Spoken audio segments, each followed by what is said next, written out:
اور میں سلام پیش کرتا ہوں لوگوں کو جو آج بھی عمران خان کے ساتھ، آج تیسرا دن ہو گیا، اس کے ساتھ قدم بہ قدم چلتے آ رہے ہیں۔ حالانکہ عمران خان نے کہا واپس چلے جاؤ، ہم آگے والے گروپ ہمارے ساتھ شامل ہوں گے، لوگ پیچھے نہیں ہٹ رہے، لوگ ڈے بائی ڈے بڑھ رہے ہیں اس کے ساتھ۔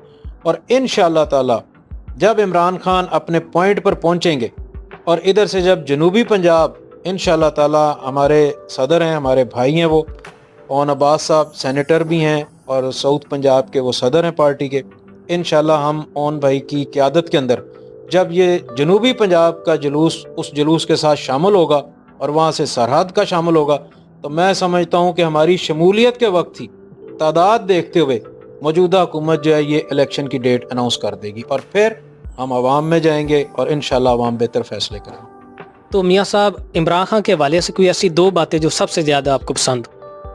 میں کوئی غلام ہوں، ایک تو یہ بات، اور دوسرا ہے کہ جو اس نے صحت کارڈ دیا۔ جی میں ان 2 باتوں پہ میں اس بندے کا نا اس کو سلوٹ پیش کرتا ہوں کہ ان 2 باتوں میں نا ایک عام آدمی کو جو اس نے تحفظ دے دیا ہے، تو ہی از اے گریٹ مین۔ تو ناظرین، یہ تھے میاں آصف منظور مہول صاحب۔ ہم ان کا دل کی اتھا گہرائیوں سے شکر ادا کرتے ہیں کہ انہوں نے اپنا خصوصی وقت دیا، تو بڑے دبانگ انداز سے اور بڑے خوبصورت انداز سے ہر سوال کا جواب بڑے واضح طور پر دے رہے تھے۔ تو اگر یہاں پر میں یہ ناانصافی سمجھوں گا کہ میاں منظور مہول صاحب کی اگر میں خدمات کا ذکر یہاں پر نہ کروں تو ان کی خدمات، ان کی سیاست نہیں تھی بلکہ خدمات تھی۔ اگر آج اس حلقے میں کہیں بیٹھ کر کوئی آدمی صاف پانی پی رہا ہے تو یہ میاں منظور مہول صاحب کی ہی وجہ سے ہے۔ اگر آج اس حلقے میں کہیں بیٹھا کوئی آدمی پنکھے کی آواز لے رہا ہے تو یہ بھی میاں منظور مہول صاحب کی وجہ سے ہے۔ اگر آج اس حلقے میں کہیں بیٹھا کوئی بلب کی روشنی میں پڑھ رہا ہے تو یہ بھی میاں منظور مہول کی ہی وجہ سے ہے۔ اور اس حلقے میں اگر آپ کسی بائک پر یا کسی سواری پر سفر کرتے ہیں سڑکوں پر، اور وہ سڑکیں پر سفر کرتے ہیں، تو یہ بھی میاں صاحب ہی کی بدولت ہے۔ تو میں دعا کرتا ہوں اللہ تعالیٰ ان کی قبر پر کروڑوں رحمتیں نازل کریں۔ تو ہم چاہتے ہیں کہ ہمارے علاقے کی بہتری ہو، اس حلقے کی بہتری ہو۔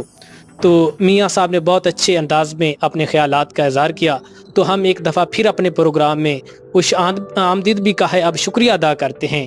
تو ایسے پروگرام دیکھنے کے لیے، سیاسی پروگرام دیکھنے کے لیے، تاریخی پروگرام دیکھنے کے لیے ہمارے چینل سے جڑے رہیں، ہمارے چینل کو سبسکرائب کریں۔ تو اب ہمیں دیجیے اجازت، میرے کیمرہ مین ساتھی محمد اسد اللہ کے ساتھ۔ پاکستان زندہ باد۔ اللہ حافظ۔